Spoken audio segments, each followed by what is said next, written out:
ദൈവതിരുനാമത്തിന് മഹത്വമുണ്ടാവട്ടെ.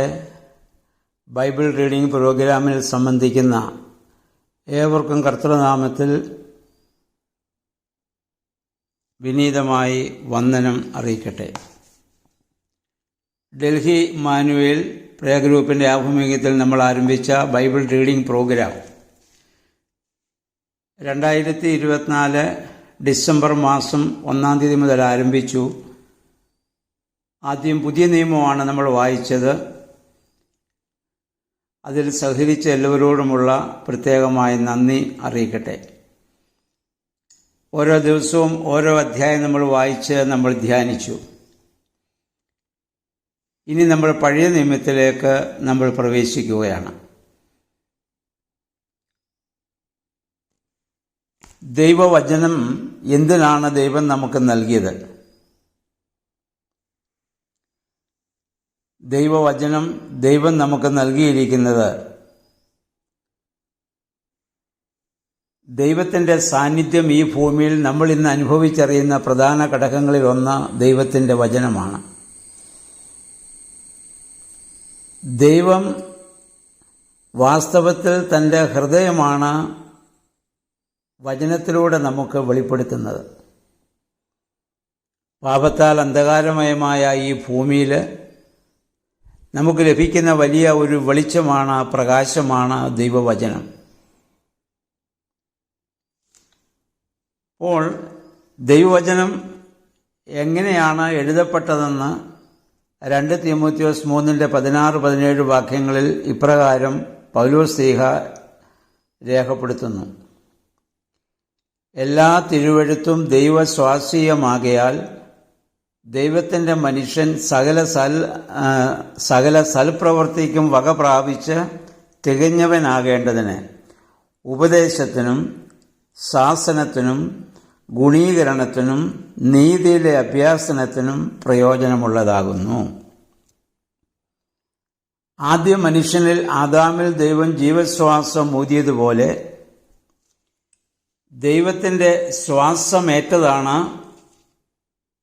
വിശുദ്ധ ബൈബിൾ. ദൈവസ്വാസീയമാകയാൽ എന്ന് പറഞ്ഞാൽ by the inspiration of God or Holy Spirit. 4 കാര്യങ്ങളാണ് ഇതിൻ്റെ ഉദ്ദേശമെന്ന് പൗലോസ് ശ്ലീഹ പറഞ്ഞു. 1, നമ്മെ ഉപദേശിക്കാനാണ്. യഥാർത്ഥ വഴി, ശരിയായ വഴി ഏതെന്ന് നമുക്ക് കാണിച്ചു തരുവാനാണ്. 2, നമ്മെ ശാസിക്കാനാണ്. ദൈവികതയുടെ വഴിയിൽ നാം നിലനിൽക്കണമെങ്കിൽ ശക്തമായ ശാസന നമുക്ക് ആവശ്യമുണ്ട്. 3, നമ്മെ തിരുത്താനാണ്. നാം വഴിതെറ്റിപ്പോകുമ്പോൾ നമ്മെ ശരിയായ വഴിയിലേക്ക് നയിക്കുവാനാണ്. 4, നീതിയിലെ അഭ്യസനത്തിനാണ്, അല്ലെങ്കിൽ നീതിയുടെ വഴിയിൽ നമ്മെ പരിശീലിപ്പിക്കാനുള്ള ചട്ടം എന്ന രീതിയിലാണ് ദൈവവചനം ദൈവം നമുക്ക് നൽകിയിരിക്കുന്നത്. നമുക്കറിയാം, ഒരു 150 വർഷങ്ങൾക്ക് മുൻപ് വരെ സാധാരണ വിശ്വാസികൾക്ക് ദൈവവചനം കൈകളിൽ എടുക്കുവാനോ അത് വായിക്കുവാനോ ഉള്ള ഭാഗ്യം ലഭിച്ചിരുന്നില്ല. ദേവാലയങ്ങളിൽ അതിൻ്റെ ഓരോ കയ്യെഴുത്ത് പ്രതികൾ മാത്രം ഭാഗികമായിട്ടുണ്ടായിരുന്നു. അതിൽ നിന്ന് വൈദികർ വായിക്കുകയും അവർ പഠിപ്പിക്കുകയും ചെയ്യുന്നത് മാത്രം കേട്ട് വിശ്വാസികൾ സംതൃപ്തി അടഞ്ഞിരുന്നു. എന്നാൽ പ്രൊട്ടസ്റ്റന്റ് മിഷണറിമാരുടെ ആഗമനത്തോടുകൂടി ബൈബിൾ രൂപീകൃതമാവുകയും അത് ഇന്ന് പ്രിന്റ് ചെയ്ത് നമ്മുടെ കരങ്ങളിൽ ലഭിക്കുവാൻ തക്കവണ്ണം മുഖാന്തരമായി ഭവിക്കുകയും ചെയ്തു. അതോർത്ത് ദൈവത്തെ നമുക്ക് മഹത്വപ്പെടുത്താം. ഇന്ന് ബൈബിൾ കാണുവാനും അത് എടുക്കുവാനും വായിക്കുവാനും ധ്യാനിക്കാനുമുള്ള അവസരം ദൈവം നമുക്ക് തന്നിരിക്കുന്നു. അത് പരമാവധി നമ്മൾ വിനിയോഗിക്കേണ്ടതാണ്. നമുക്ക് ദൈവവചനം പഠിക്കുക എന്ന് പറഞ്ഞാൽ പരിശുദ്ധാത്മാവിന് മാത്രമേ നമ്മളെ ദൈവവചനം പഠിപ്പിക്കാൻ സാധിക്കത്തുള്ളൂ. 1-ാം നൂറ്റാണ്ടിൽ അപ്പോസ്തലന്മാരെ പഠിപ്പിച്ച അതേ പരിശുദ്ധാത്മാവ് 21-ാം നൂറ്റാണ്ടിൽ നമ്മെ പഠിപ്പിക്കുവാൻ തയ്യാറാണ്. നമ്മളതിന് വിധേയപ്പെടണമെന്ന് മാത്രം. ലൂക്കോസിന്റെ സുവിശേഷം 24:32 വാക്യം നമ്മൾ വായിക്കുമ്പോൾ, എമ്മൂസിലേക്ക് 2 ശിഷ്യന്മാരോടൊപ്പം കർത്താവ് പോയപ്പോൾ അവർക്ക് കർത്താവിനെ തിരിച്ചറിയാൻ സാധിച്ചില്ല അന്നേരം. പക്ഷേ കർത്താവ് അവരുടെ തിരുവെഴുത്തുകളെ അവിടുന്ന് അവർക്കായി തുറന്നു കൊടുത്തു എന്ന് നാം വായിക്കുന്നു. അപ്പം നമ്മൾ ദൈവത്തോടൊപ്പം നടക്കുമെങ്കിൽ ദൈവം തൻ്റെ ഹൃദയമാകുന്ന വചനം നമുക്ക് നമ്മുടെ ഹൃദയത്തെ സ്പർശിക്കുവാൻ തക്കവണ്ണം അത് നമുക്ക് തുറന്നു തരും. അതുകൊണ്ടാണ് അവർ പറഞ്ഞത്, അവൻ നമുക്ക് ആ തിരുവെഴുത്തുകളെ തെളിയിച്ചു തന്നപ്പോൾ നമ്മുടെ ഹൃദയത്തിൽ ഉള്ളു കത്തിക്കൊണ്ടിരുന്നില്ല എന്ന്. ആ അനുഭവമാണ് വേദപുസ്തകം വായിക്കുമ്പോൾ, ദൈവവചനം വായിക്കുകയും ധ്യാനിക്കുകയും ചെയ്യുമ്പോൾ നമുക്കുണ്ടാകുന്നത്. പഴയ ഉടമ്പടിയിൽ ആളുകൾ ദൈവത്തിൻ്റെ എഴുതപ്പെട്ട വചനങ്ങൾ ആണ് ധ്യാനിച്ചിരുന്നത് പഴയ നിയമകാലത്ത്. പക്ഷെ ഇന്ന് നാം ധ്യാനിക്കുന്നത് ജഡമായ വചനത്തെ, നമ്മുടെ കർത്താവായ യേശു ക്രിസ്തുവിനെയാണ്. ഇന്ന് നമ്മൾ തിരുവെഴുത്തുകളെ ധ്യാനിക്കുമ്പോൾ യേശുവിൻ്റെ തേജസ്സാണ് നാം കാണുന്നത്. 2 കൊരിന്ത്യർ 3:18 പൗലോസ്ലീഹ പറയുന്നു, ആ തേജസ്സിൽ നിരന്തരം നോക്കുന്ന ഒരുവൻ ആറ്റരികത്ത് നട്ടിരിക്കുന്നു എന്നും ഫലം കായ്ക്കുന്നതുമായി വൃക്ഷം പോലെ ആയിരിക്കുമെന്ന് സങ്കീർത്തനക്കാരൻ നമ്മെ ഓർമ്മപ്പെടുത്തുന്നുണ്ട്.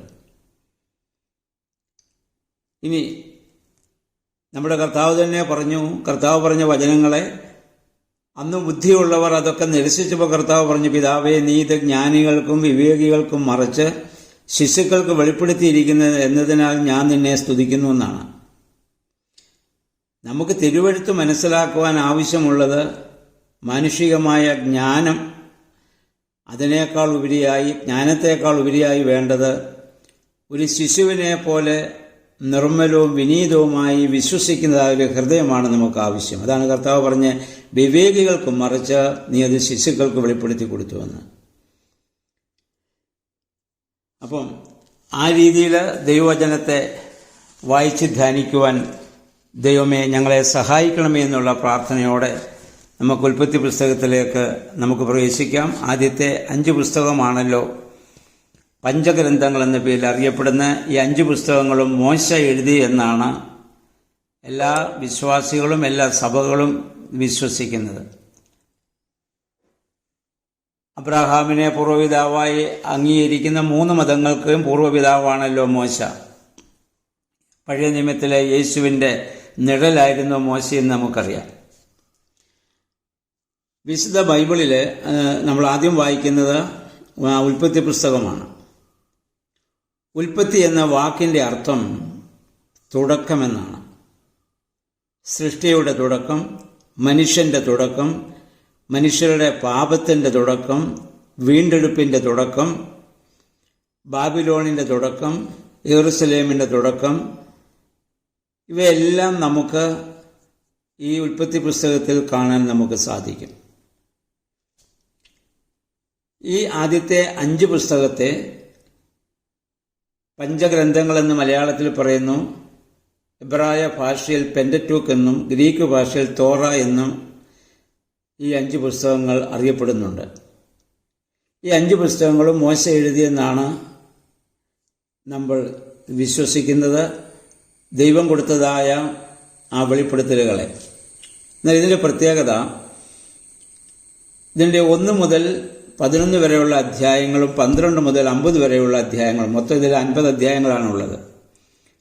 1 മുതൽ 11 വരെയുള്ള അധ്യായങ്ങൾ ഇൻട്രഡക്ഷൻ ഓഫ് ബൈബിൾ അഥവാ ബൈബിളിൻ്റെ മുഖവുര എന്ന പേരിലാണ് അറിയപ്പെടുന്നത്. 12 മുതലാണ് പ്യുവർ ഹിസ്റ്ററി ആരംഭിക്കുന്നത്. അബ്രഹാമിനെ ദൈവം വിളിക്കുമ്പോൾ മുതൽ ആണ് യഥാർത്ഥ ചരിത്രം ആരംഭിക്കുന്നത്. അതിനു മുമ്പുള്ള ഭാഗം ചരിത്രാതീത ചരിത്രം എന്നാണ് അറിയപ്പെടുന്നത്. അതൊന്നും പ്യുവർ ഹിസ്റ്ററി അല്ല. അതിന് എല്ലാ കാര്യങ്ങൾക്കും നമുക്ക് വ്യക്തമായ രീതിയിൽ അല്ലെങ്കിൽ മാനുഷികമായ രീതിയിൽ വ്യാഖ്യാനം കൊടുക്കുക എന്നുള്ളതും അല്പം പ്രയാസമുള്ള കാര്യമാണ്. എങ്കിലും അതിലെ ആന്തരികമായ മർമ്മങ്ങൾ മാത്രമാണ് നമുക്ക് വെളിപ്പെട്ട് കിട്ടുന്ന. ആ ആന്തരിക മർമ്മങ്ങളെ ഗ്രഹിക്കുവാനാണ് പരിശുദ്ധാത്മാവിൻ്റെ നമ്മൾ ആഗ്രഹിക്കുന്നത്. അപ്പോൾ 1 മുതൽ 11 വരെയുള്ള ഭാഗങ്ങൾ ബൈബിളിൻ്റെ മുഖവരിയായി കാണുന്നു. അതിൽ പറയുന്നതായ ഈ സൃഷ്ടികർമ്മം അന്നത്തെ മനുഷ്യൻ്റെ ഭൂമിയെക്കുറിച്ചും ആകാശത്തെക്കുറിച്ചും പ്രപഞ്ചത്തെക്കുറിച്ചുള്ള വീക്ഷണങ്ങളൊക്കെ വളരെ വ്യത്യസ്തമാണ് ഇന്നത്തേതിൽ നിന്ന്. ഇതുപോലെ ഇന്നത്തെ പോലെ ശാസ്ത്രം ആ കാലത്ത് വളർന്നിട്ടില്ലല്ലോ.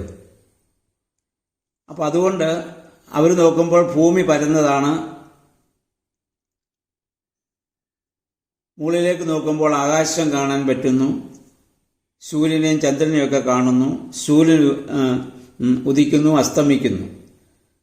അപ്പോൾ ഭൂമി അവിടുത്തെ നിശ്ചലമായിട്ട് നിൽക്കുന്നു, എന്നാൽ സഞ്ചരിക്കുന്നത് സൂര്യനാണെന്ന് അവർ വിചാരിച്ചു. എന്നാൽ സയൻസ് വളർന്നപ്പോൾ നമുക്കറിയാമോ അങ്ങനെയല്ല. ഭൂമി തൻ്റെ അച്ചുതണ്ടിൽ ആ സൂര്യനെ വലയം വെക്കുകയാണ്, മറ്റ് ഗ്രഹങ്ങളും അങ്ങനെ തന്നെയാണെന്ന് ഇപ്പോൾ ശാസ്ത്രം വളർന്നപ്പോൾ നമുക്ക് മനസ്സിലാക്കാൻ പറ്റി. അപ്പോൾ ഇതിനകത്ത് അങ്ങനെയുള്ള ചില വ്യത്യാസങ്ങൾ ഇതിൽ സംഭവിച്ചിട്ടുണ്ട്. കാരണം അന്ന് മനുഷ്യനെ അവൻ്റെ ഉള്ളിൽ ദൈവാത്മാവ് ഇടപെട്ട് അവന് മനസ്സിലാക്കുന്ന ആ രീതിയിൽ മാത്രമേ അതിനെ അവർക്ക് അന്ന് ഉൾക്കൊള്ളാൻ സാധിക്കുന്നുള്ളൂ. ഇപ്പം വേദപുസ്തകത്തിൻ്റെ ലക്ഷ്യം നമ്മളെ സയൻസ് പഠിപ്പിക്കുക എന്നുള്ളതല്ല, ശാസ്ത്രം പഠിപ്പിക്കുക എന്നുള്ളതല്ലല്ലോ. ദൈവം എങ്ങനെ ഈ പ്രപഞ്ചത്തെ സൃഷ്ടിച്ചു, എങ്ങനെ മനുഷ്യനെ സൃഷ്ടിച്ചു, ഇത് മോശ നേരിട്ട ഒരു വലിയ ചോദ്യമായിരിക്കാം. ഇസ്രായേൽ ജനത്തിന് ആകെ ഉണ്ടായിരുന്നത് ദൈവാനുഭവങ്ങളാണ്. അവർ ആദ്യം മനസ്സിലാക്കിയത് വിടുതലിൻ്റെ ഒരു ദൈവമാണ്. വാഗ്ദത്ത പിതാക്കന്മാരായ അബ്രാഹാം, ഇസ്ഹാക്ക്, യാക്കോബ്, യാക്കോബിൻ്റെ 12 മക്കൾ. അതാണ് 12-ാം അധ്യായം മുതൽ 50 വരെയുള്ള അധ്യായങ്ങളുടെ ഉള്ളടക്കം. അതാണ്.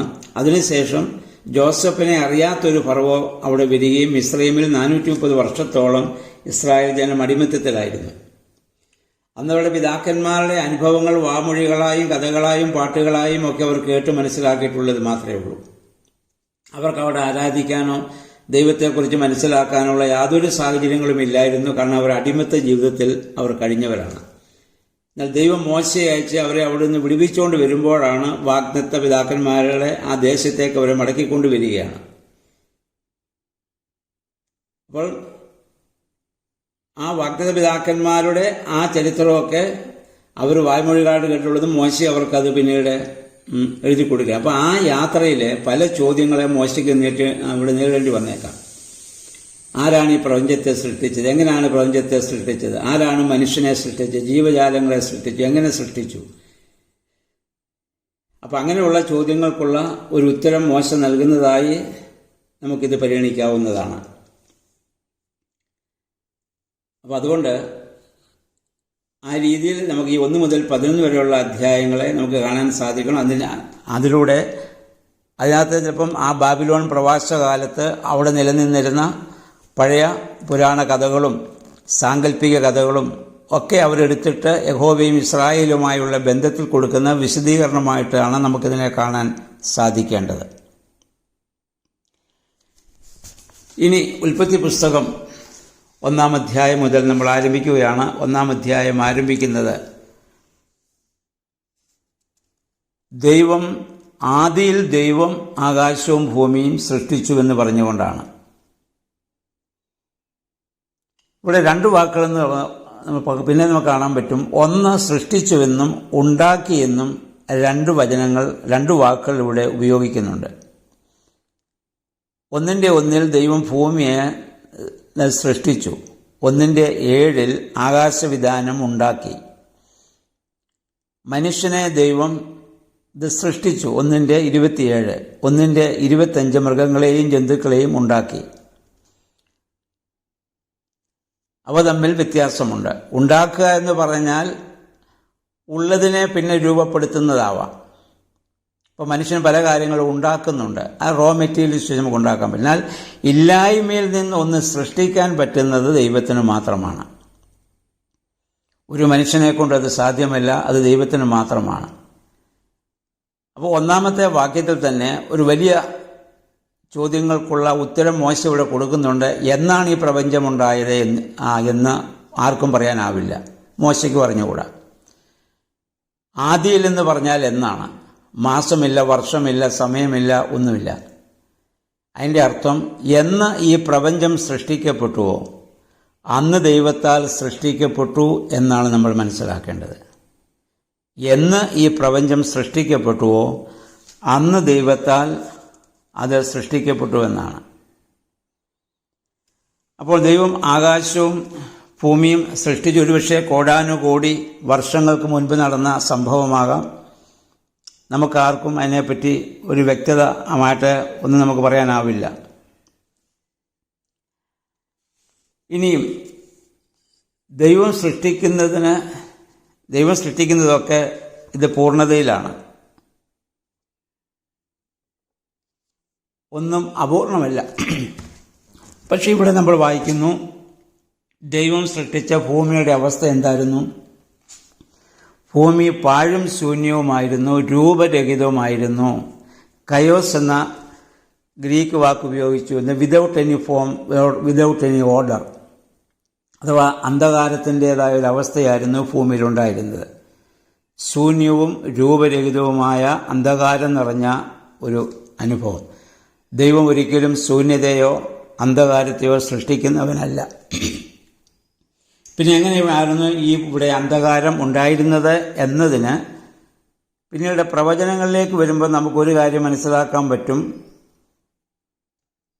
ദൈവസന്നിധിയിൽ നിന്ന് വീഴ്ത്തപ്പെട്ട ലൂസിഫർ എന്ന മാലാഖ, പിശാചായി, ആ അന്ധകാരത്തിൻ്റെ അവസ്ഥ, ദൈവ തേജസ് നഷ്ടപ്പെട്ട അവസ്ഥ. പിന്നീട് നമുക്ക് മുന്നോട്ട് ചെല്ലുമ്പോൾ യെശയ്യാ പ്രവചനം 14-ലും എഗെസ്കേൽ പ്രവചനം 28-ലുമാണല്ലോ ഈ ലൂസിഫറിൻ്റെ വീഴ്ചയെക്കുറിച്ച് നമുക്ക് പിന്നെ കാണാൻ സാധിക്കുന്നത്. അപ്പോൾ എന്ന് പറഞ്ഞാൽ ദൈവ തേജസ് ഇല്ലാത്ത, ദൈവത്തിൽ നിന്ന് അകന്നുപോയ ആ നഷ്ടപ്പെട്ട അന്ധകാരത്തിൻ്റെ അവസ്ഥയിലാണ് ദൈവം ഇവിടെ സൃഷ്ടികർമ്മം ആരംഭിച്ചപ്പോൾ ആദ്യം സൃഷ്ടിച്ചത് ഒരു വെളിച്ചത്തെയാണ്. വെളിച്ചമുണ്ടാവട്ടെ എന്ന് പറഞ്ഞു, വെളിച്ചമുണ്ടാവുകയാണ്. അപ്പം വെളിച്ചമെന്ന് പറയുന്നത് ദൈവത്തിൻ്റെ ആ തേജസ്സിനെയാണ് ഇവിടെ സൂചിപ്പിക്കുക. സൂര്യനിൽ നിന്നും ചന്ദ്രനിൽ നിന്നും ഒക്കെ നമ്മൾ പിന്നെ സൃഷ്ടിക്കുന്ന 4-ാം ദിവസമാണ് ഈ സൃഷ്ടിയുടെ. അപ്പോൾ അപ്രകാരമുള്ള ഒരു അവസ്ഥയല്ല ഇവിടെ ഉദ്ദേശിക്കുന്നതെന്ന് ഇതിൽ നമുക്ക് മനസ്സിലാക്കാം. ഇത് ദൈവികമായ തേജസ്സായി ഇതിനെ നമ്മൾ കാണണം. എന്നിട്ട് ആ പ്രകാശത്തിലാണ് 1-ാം ദിവസം മുതലുള്ള സകല സൃഷ്ടിയും ആരംഭിക്കുന്നത്. അതുകൊണ്ടാണ് 6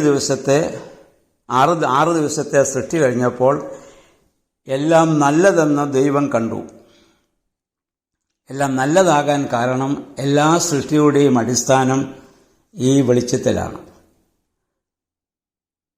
ആ വെളിച്ചം എന്താണെന്ന് ചോദിച്ചാൽ യോഹന്നാൻ്റെ സുവിശേഷം 1-ാം അധ്യായത്തിൽ യോഹന്നാൻ ശ്ലീഹ പറയുന്നു, ആ വെളിച്ചം ക്രിസ്തുവാകുന്ന വെളിച്ചമാണ്. യോഹന്നാൻ ശ്ലീഹ 1-ാം അധ്യായത്തിൽ പറയുന്നുണ്ടല്ലോ, സകല ലോകത്തെയും പ്രകാശിപ്പിക്കുന്ന വെളിച്ചം ലോകത്തിലേക്ക് വന്നുകൊണ്ടിരുന്നു, ലോകമോ അവനെ അറിഞ്ഞില്ല. ലോകം ആ പ്രകാശത്തെ തിരിച്ചറിഞ്ഞില്ല. നമുക്കറിയാം, 2-ാമത് ഈ സൃഷ്ടികർമ്മത്തിൽ പരിശുദ്ധ ത്രിത്വത്തിലെ 3 ആളത്വങ്ങളുടെയും സംയുക്തമായ പ്രവർത്തനം നമുക്ക് കാണാം. ക്രൈസ്തവ വിശ്വാസം ത്രിത്വ ദൈവത്തിലാണ് നമ്മൾ വിശ്വസിക്കുന്നത്. ആ ത്രിത്വം ഈ 1-ാം വാക്യത്തിൽ തന്നെ 1-ഉം 2-ഉം വാക്യത്തിൽ നമുക്ക് കാണാം. അതായത് പിതാവായ ദൈവം ഉണ്ടാവട്ടെ എന്ന് പറയുന്നു. ആ ശബ്ദമായി, വചനമായി ആ പിതാവിൻ്റെ മാർവിൽ പുത്രൻ തമ്പുരാൻ നിൽക്കുന്നു. വെള്ളത്തിന്മേൽ, ആഴത്തിന്മേൽ ദൈവത്തിൻ്റെ ആത്മാവ് പരിവർത്തിച്ചുകൊണ്ടിരിക്കുന്നു. അതുകൊണ്ടാണ് യോഹന്നാൻ്റെ സുവിശേഷം 1-ാം അധ്യായത്തിൽ യോഹന്നാൻ ശ്ലീഹ പറയുന്നു, ആദിയിൽ വചനമുണ്ടായിരുന്നു, വചനം ദൈവത്തോട് കൂടിയായിരുന്നു, വചനം ദൈവമായിരുന്നു എന്ന് പറഞ്ഞാൽ സൃഷ്ടിക്ക് മുഖാന്തരമായ ശബ്ദം അത് പുത്രൻ തമ്പുരാനാണ്. അതുകൊണ്ടാണ് യോഹന്നാൻ ശ്ലീഹ അവിടെ തന്നെ എഴുതിയത്, സകലതും അവൻ മുഖാന്തരം ഉളവായി, അവനെ കൂടാതെ ഒന്നും ഉളവായില്ല. എല്ലാ സൃഷ്ടിക്കും മുഖാന്തരം അവനാണ്. അപ്പോൾ ആ ത്രിത്വത്തിലെ 3 ആളത്വങ്ങളുടെയും സംയുക്തമായൊരു പ്രവർത്തനമായി ഈ സൃഷ്ടികർമ്മം അന്ധകാരത്തിനെ നീക്കം ചെയ്തുകൊണ്ട് ആ പ്രകാശത്തിൽ അവിടെ സൃഷ്ടി ആരംഭിക്കുന്നതായി 1-ാം ഉൽപ്പത്തി പുസ്തകത്തിൻ്റെ ആരംഭത്തിൽ തന്നെ നമുക്ക് കാണാൻ സാധിക്കുന്നുണ്ട്. പിന്നെ അതുപോലെ തന്നെ ആദിയിൽ ദൈവം, അതിൻ്റെ ആത്മീയമായി നമ്മൾ ചിന്തിക്കുമ്പോൾ തുടക്കം ദൈവത്തിലാണ്. നമ്മുടെ ക്രൈസ്തവ ജീവിതത്തിൻ്റെയും തുടക്കം ദൈവത്തിലാണ്. എല്ലാ ദിവസവും നമ്മൾ ദൈവത്തിൽ ആരംഭിക്കണം. അപ്പോൾ മാത്രമേ എല്ലാം നല്ലതാവുകയുള്ളൂ. എല്ലാ ദിവസവും ദൈവത്തിൽ ആരംഭിക്കുക. പ്രഭാതവും ദൈവത്തിൽ ആരംഭിക്കുക. സന്ധ്യയ്ക്ക് ഉറങ്ങുന്നതിന് മുൻപ് അതും ദൈവത്തിൽ പൂർണ്ണമായി നമ്മൾ സമർപ്പിക്കുക. അപ്പം ആദിയിൽ ദൈവത്തിൻ്റെ ആ വലിയ സാന്നിധ്യത്തിൽ സൃഷ്ടികർമ്മം നടന്നതുപോലെ ഓരോ ദിവസവും ദൈവത്തിലായിരിക്കാൻ തക്കവണ്ണം നമുക്ക് ശ്രമിക്കാം. അതിനാണ് നമ്മൾ പ്രാർത്ഥിക്കേണ്ടത്, വേദപുസ്തകം നമ്മൾ വായിക്കേണ്ടത്. ഇനിയും അതെത്ര ഈ പാഴും ശൂന്യവുമായ ഭൂമി എത്ര രൂപരഹിതമായാലും അന്ധകാരം നിറഞ്ഞതാണെങ്കിലും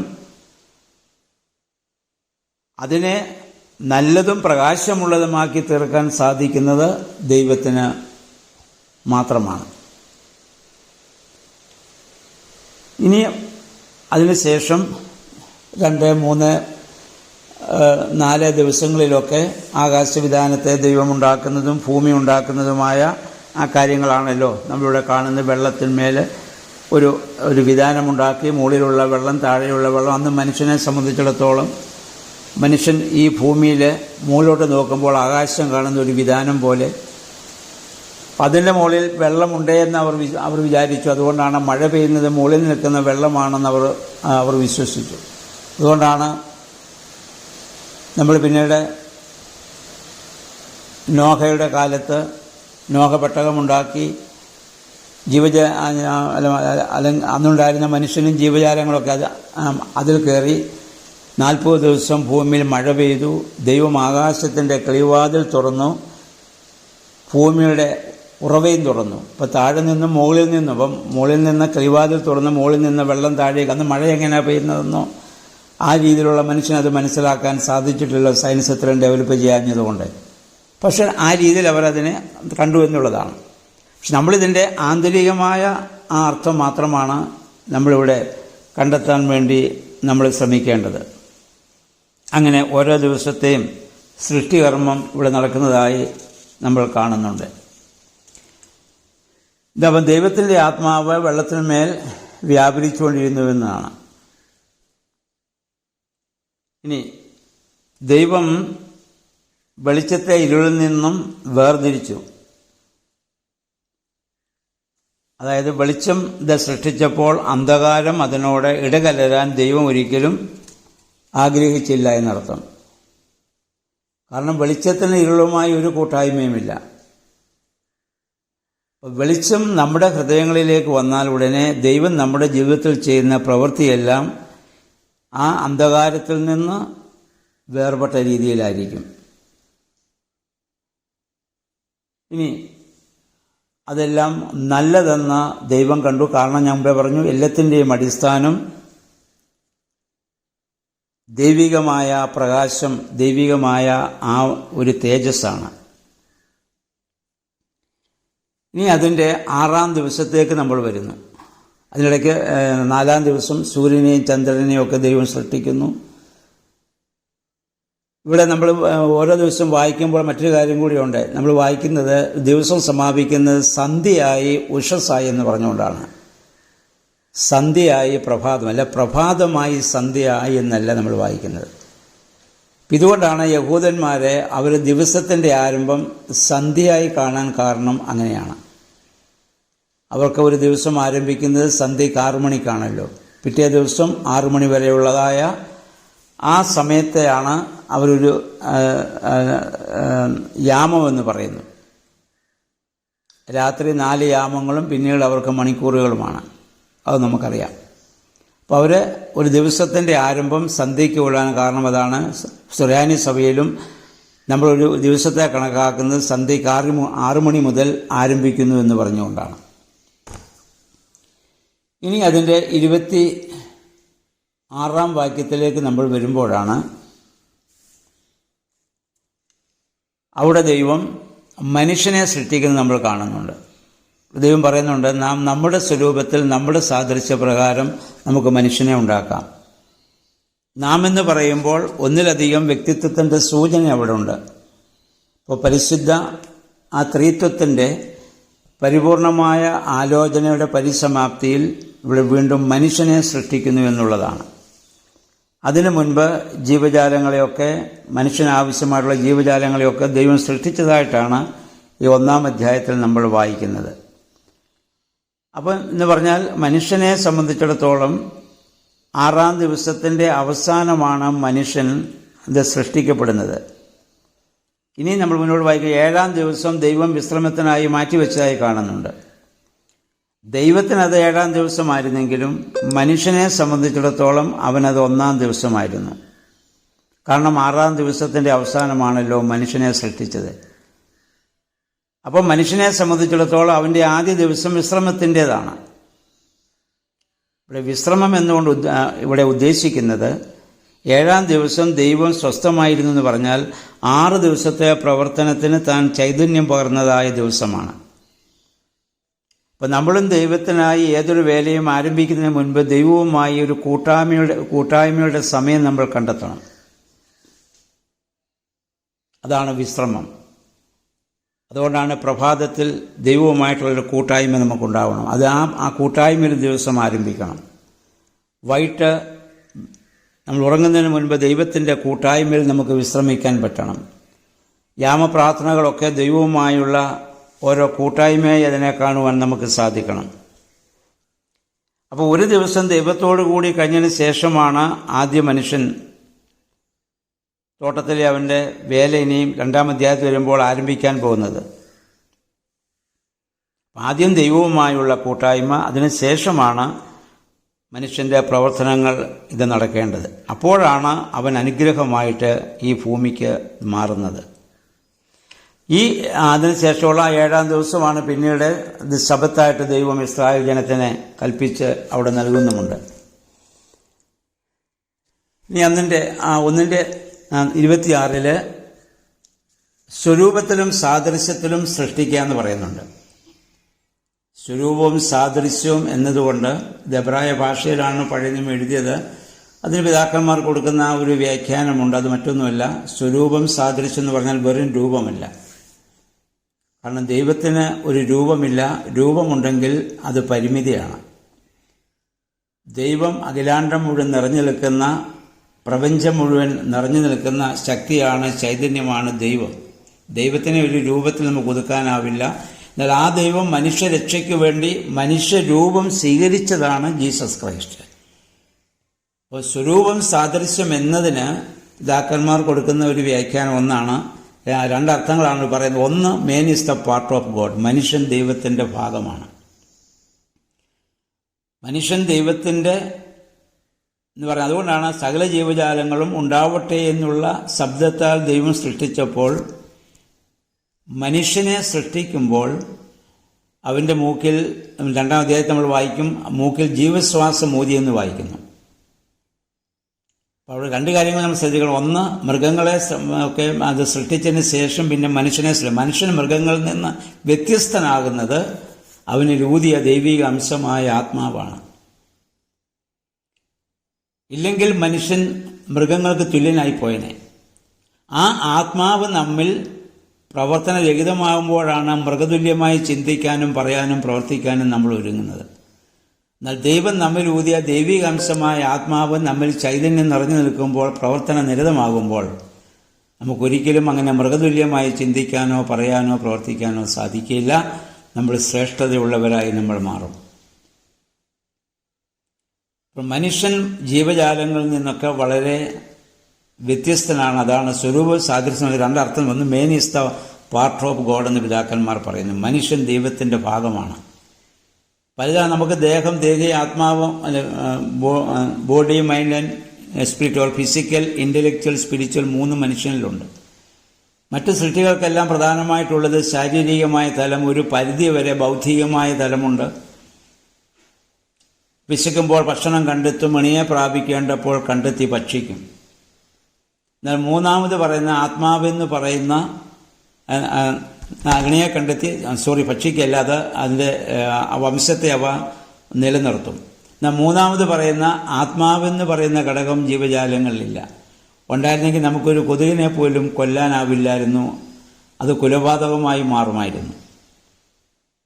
മനുഷ്യനിൽ ഈ മൂന്നാമത്തെ ഘടകം അവനിലെ ആത്മാവാണ്. അത് ദൈവത്തിൻ്റെ അംശമായതുകൊണ്ട്, ദൈവം നിത്യനായതുകൊണ്ട് ദൈവികമായ അംശത്തിന് നിത്യതയുണ്ടെന്ന് മനുഷ്യൻ വിശ്വസിച്ചു.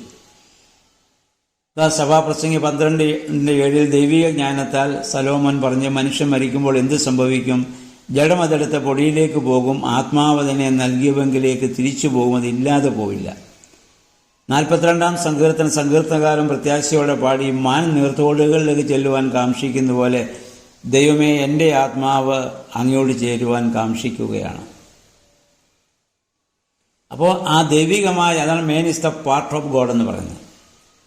എല്ലാ മനുഷ്യരിലും ദൈവത്തിൻ്റെ സ്വരൂപം അല്ലെങ്കിൽ സാദൃശ്യം ഇത് നിലനിൽക്കുന്നു. അപ്പം അതുകൊണ്ട് നമുക്ക് ഒരു മനുഷ്യനെയും നമുക്ക് ഇത് തള്ളാനോ നിന്ദിക്കാനോ അവകാശമില്ല. കാരണം സൃഷ്ടിയെ അപഹസിക്കുന്നവൻ സൃഷ്ടിതാവിനെയാണ് അപഹസിക്കുന്നത്. അതുകൊണ്ട് കർത്താവ് പറഞ്ഞ, സഹോദരനെ ഫോഷ എന്നോ നിസാരനാന്ന് വിളിച്ചാലോ നീ അഗ്നിഗ്രഹത്തിന് യോഗ്യനാകുമെന്ന് കർത്താവ് ആ പ്രഭാഷണം പറഞ്ഞ് നമ്മൾ നേരത്തെ ചിന്തിച്ചാണത്.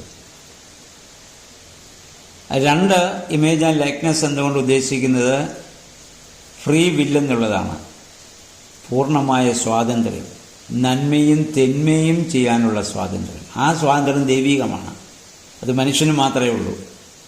ഉൾക്കൊള്ളാനും പുറന്തള്ളാനും വിശ്വസിക്കാനും അവിശ്വസിക്കാനും നന്മയും ചെയ്യാനും തിന്മ ചെയ്യാനും ഒക്കെയുള്ള സ്വാതന്ത്ര്യം. നന്മ ചെയ്യാൻ മാത്രമാണ് സ്വാതന്ത്ര്യമെങ്കിൽ അത് പൂർണ്ണ സ്വാതന്ത്ര്യമല്ല, അത് ഭാഗികമാണ്. രണ്ടിനുമുള്ള സ്വാതന്ത്ര്യം നമുക്കുണ്ട്.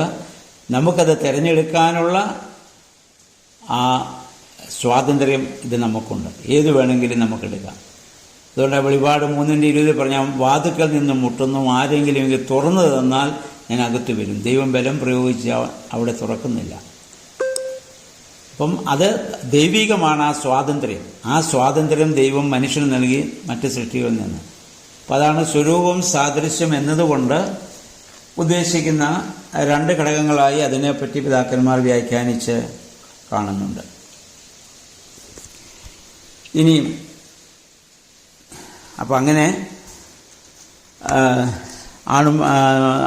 ദൈവം അവരെ സൃഷ്ടിക്കുന്നു, അല്ലേ? ആണും പെണ്ണുമായി അവരെ സൃഷ്ടിക്കുന്നത് നമ്മൾ കാണുന്നു. മനുഷ്യനെ സൃഷ്ടിച്ചു, ദൈവത്തിൻ്റെ സ്വരൂപവും സാദൃശ്യവും ദൈവം അവന് നൽകി. അതിനുശേഷം നമ്മൾ പറഞ്ഞു, സകല ജീവജാലങ്ങളുടെയും മേൽ അവൻ അധികാരിയായിരിക്കട്ടെ എന്ന് ദൈവം പറഞ്ഞു.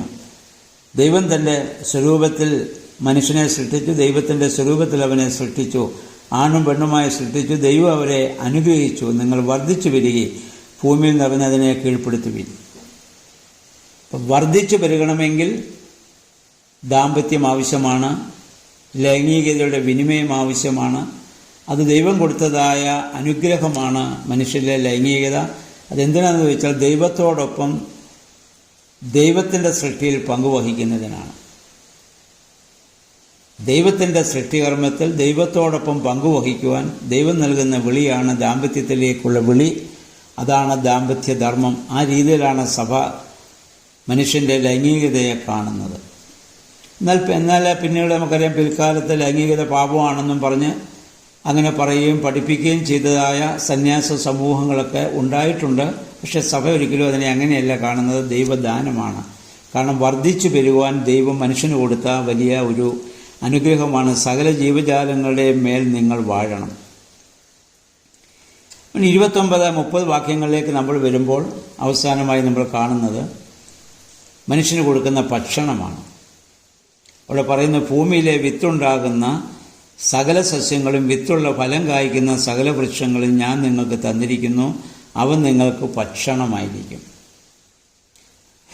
എല്ലാ വന്യമൃഗങ്ങൾക്കും ആകാശത്തിലെ എല്ലാ പറവുകൾക്കും ഭൂതലത്തിൽ ചരിക്കുന്ന എല്ലാ ഇഴജന്തുക്കൾക്കും ജീവശ്വാസമുള്ള സകലത്തിനും ആഹാരമായി പച്ചസസ്യമൊക്കെ ഞാൻ കൊടുത്തിരിക്കുന്ന ദൈവം പറഞ്ഞു. അങ്ങനെ സംഭവിച്ചു.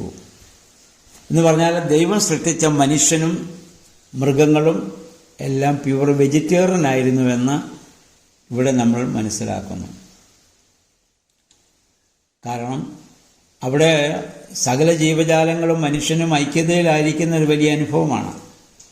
നമുക്ക് മത്സ്യമോ മാംസമോ ഒക്കെ ഭക്ഷിക്കണമെങ്കിൽ ഒന്നൊന്നിനെ ഹിംസിക്കണം, ഒന്നൊന്നിനെ കൊല്ലണം, ഒന്നൊന്നിൻ്റെ ജീവനെടുക്കണം, ഒന്നിനെ വേദനപ്പെടുത്തണം. ദൈവവുമായുള്ള ബന്ധത്തിൽ നമുക്കത് സാധ്യമല്ല. കാരണം മനുഷ്യനും സൃഷ്ടിയും എല്ലാം ഐക്യതയിലായിരിക്കുന്ന ദൈവരാജ്യത്തിൻ്റെ സ്വർഗീയമായ വലിയൊരു അനുഭവമാണത്. അപ്പം അതുകൊണ്ട് തന്നെയാണ് നമ്മൾ നോമ്പിൻ്റെ കാലങ്ങളിലും മത്സ്യമാംസാദികളൊക്കെ ഉപേക്ഷിക്കുന്നതിന് ഒരു കാരണം ഇതാണ്. നമ്മൾ പ്രാർത്ഥിക്കുന്നത് നോമ്പ് നോക്കുന്നവൻ സദാസമയം സ്വർഗത്തിലാണെന്ന് നമ്മുടെ പ്രാർത്ഥന. എന്ന് പറഞ്ഞാൽ ദൈവവും ജീവജാലങ്ങളും മനുഷ്യനും എല്ലാമായി ഐക്യതയിൽ രമ്യതയിലായിരിക്കുന്ന ഒരു അനുഭവം എന്നാണ് എൻ്റെ അർത്ഥം. മനുഷ്യ ശരീരം തന്നെ നമ്മൾ നോക്കിയാൽ നമ്മൾക്ക് വെജിറ്റേറിയൻ കഴിക്കാനുള്ള രീതിയിലാണ് ദൈവം മനുഷ്യനെ സൃഷ്ടിച്ചിരിക്കുന്നതെന്ന് വൈദ്യശാസ്ത്രജ്ഞന്മാർ പലരും പറഞ്ഞ് ഞാൻ വായിച്ചിട്ടുണ്ട്. നമ്മുടെ പല്ലുകൾ വീതിയുള്ള പല്ലുകളാണ്, പച്ചസസ്യം അത് ചവച്ചരയ്ക്കാനുള്ളതാണ്. മനുഷ്യൻ്റെ കുടലിന് നീളം കൂടുതലാണ്. സസ്യഭുക്കായിട്ടുള്ള എല്ലാ മൃഗങ്ങൾക്കും അങ്ങനെ തന്നെയാണ്. കാരണം വെജിറ്റേറിയൻ നമ്മൾ കഴിച്ചാൽ ഏറെ സമയം കൊണ്ട് അതിൻ്റെ പോഷകാംശങ്ങൾ ശരീരം ആഗിരണം ചെയ്യുകയുള്ളൂ. ഇപ്പോൾ കൂടുതൽ സമയം അത് ശരീരത്തിൽ നിലനിൽക്കേണ്ടത് ആവശ്യമാണ്. എന്നാൽ മാംസം ഭക്ഷിക്കുന്ന മൃഗങ്ങളുടെ കുടലിന് വളരെ നമ്മുടെയൊക്കെ കുടലിൻ്റെ 1/3 നീളമുള്ളൂ എന്ന് പറയുന്നു. ഇത് വളരെ വേഗം അത് വിസർജിക്കപ്പെടണമായിരിക്കും, അല്ലെങ്കിൽ അത് രോഗമുണ്ടാക്കാം. അപ്പം ഒരുപക്ഷേ ഇന്ന് വൈദ്യശാസ്ത്രവും ഇന്ന് പലരും പറയാറുണ്ടല്ലോ, നമ്മൾ ഈ മത്സ്യമാംസാദികൾ കൂടുതൽ കഴിക്കുന്നത്ര നല്ലതല്ല എന്ന് പറയുന്നു. എന്തായിരുന്നാലും ഇവിടെ ഉൽപ്പത്തി പുസ്തകത്തിൽ നമുക്ക് അങ്ങനെയാണ് കാണാൻ സാധിക്കുന്നത്. അതിൻ്റെ കാരണം അതിൻ്റെ ആത്മീയമായ അർത്ഥം നമ്മൾ ചിന്തിക്കുമ്പോൾ അതായിരിക്കണം. ഒന്നൊന്നിനെ ഹിംസിക്കുക, വേദനപ്പെടുത്തുക, അതിൽ നിന്നുള്ള അത് മനുഷ്യനെ കൊണ്ടാവില്ല. കാരണം അവൻ എല്ലാ ജീവജാലങ്ങളെയും സ്നേഹിക്കുന്നു. അവന് അതുവഴി അവിടെയൊക്കെ വാഴുക എന്ന് പറഞ്ഞാൽ കൊല്ലുക എന്നല്ലല്ലോ അർത്ഥം, സംരക്ഷിക്കുക എന്നാണ് അർത്ഥം. അപ്പം 1-ാമത്തെ അധ്യായം ഇവിടെ അവസാനിക്കുകയാണ്. 1-ാം അധ്യായത്തിൽ നമുക്കിവിടെ ഈ ഉൽപ്പത്തി പുസ്തകത്തിൽ 2 സൃഷ്ടികഥയുണ്ട്. 1-ാം അധ്യായത്തിൻ്റെ 1-ാം വാക്യം മുതൽ 2-ാം അധ്യായത്തിൻ്റെ 4-ാം വാക്യം വരെയും, പിന്നീട് മറ്റൊരു സൃഷ്ടികഥയാണ് 4-ാം വാക്യത്തിൻ്റെ 5-ാം വാക്യം മുതൽ കാണുന്നത്. 1-ാം സൃഷ്ടികഥയുടെ വിശദീകരണമായിട്ട് അതിനെ പിതാക്കന്മാർ കാണുന്നുണ്ട്, വേദപണ്ഡിതന്മാർ അതിനെ കാണുന്നുണ്ട്. 1-ാം അധ്യായത്തിൽ മനുഷ്യനെ സൃഷ്ടിച്ചു എന്ന് മാത്രമേ പറയത്തുള്ളൂ. പുരുഷനെ സ്ത്രീ എങ്ങനെ സൃഷ്ടിച്ചു എന്നുള്ളതാണ് ഈ 2-ാം അധ്യായത്തിലേക്ക് വരുമ്പോൾ നമുക്ക് കാണാനായിട്ട് സാധിക്കുന്നത്. അപ്പോൾ 1-ാം അധ്യായം നമുക്ക് ആവർത്തി നിങ്ങൾ വായിക്കുക. അപ്പോൾ നമുക്ക് കുറച്ച് കാര്യങ്ങളൊക്കെ നമുക്ക് മനസ്സിലാക്കുവാനായിട്ട് നമുക്ക് സാധിക്കുമല്ലോ. ദൈവമേ, പരിശുദ്ധാത്മാവേ, ഇതിൻ്റെ ആന്തരികമായ ആത്മീയമായ അർത്ഥത്തെ ഗ്രഹിക്കുവാൻ ഞങ്ങളുടെ ബുദ്ധിയെ പ്രകാശിപ്പിക്കണമേ എന്നുള്ള പ്രാർത്ഥനയോടുകൂടി നമുക്കിത് വായിക്കുവാൻ ഇടയായിട്ട് തീരണം. അതിന് ദൈവത്തിൻ്റെ പരിശുദ്ധാത്മാവ് നമ്മെ സഹായിക്കട്ടെ. ഇങ്ങനെ ഓരോ ദിവസവും ഓരോ ചാപ്റ്ററാണ് നമ്മൾ വായിക്കുക. ഒരുപക്ഷേ അതിൻ്റെ വിശദീകരണം വരുമ്പോൾ കുറച്ച് കൂടുതൽ സമയം എടുത്ത് വന്നേക്കാം. അത് എല്ലാ അധ്യായങ്ങളും അങ്ങനെ ആവില്ല. ഇതിപ്പോൾ നമ്മളതിൻ്റെ പ്രാരംഭം കൂടെ പറഞ്ഞുകൊണ്ടാണ് ഇത്ര സമയം എടുക്കേണ്ടി വന്നത്. എങ്കിലും നമുക്കിനി ഇത് മുന്നോട്ട് നാളെ മുതൽ 2-ാം അധ്യായം നമുക്ക് വായിച്ച് ധ്യാനിക്കാം. അതിനുവേണ്ടി എല്ലാവരും ഓരോ ദിവസവും ഓരോ അധ്യായം അത് പല ആവർത്തിച്ച് വായിക്കുക. എന്നിട്ട് ദൈവസന്നിധിയിൽ നമ്മളെ സമർപ്പിക്കുക. ദൈവാത്മാവ് നമ്മൾ ഇടപെടുവാനും പ്രവർത്തിക്കാനുള്ള അവസരം നമ്മൾ ഉണ്ടാക്കി കൊടുക്കണം. അപ്പോൾ എന്താണ്, ഞാനീ പറഞ്ഞതിനേക്കാൾ കൂടുതൽ ഒത്തിരി കാര്യങ്ങൾ നിങ്ങൾക്ക് തന്നെ അത് മനസ്സിലാക്കുവാനായിട്ട് സാധിക്കും. അതിന് ദൈവത്തിൻ്റെ പരിശുദ്ധാത്മാവ് നമ്മെ സഹായിക്കട്ടെ. പ്രാർത്ഥനയോടുകൂടി വേദപുസ്തക വായന നമുക്ക് തുടരാൻ ദൈവം സഹായിക്കട്ടെ. അതിനുവേണ്ടി നമുക്ക് പ്രാർത്ഥിക്കാം. എല്ലാവർക്കും നല്ലൊരു ശുഭദിനം ആശംസിക്കുന്നു. ദൈവനാമം മാത്രം മഹത്വപ്പെടുവാൻ ഇടയാവട്ടെ.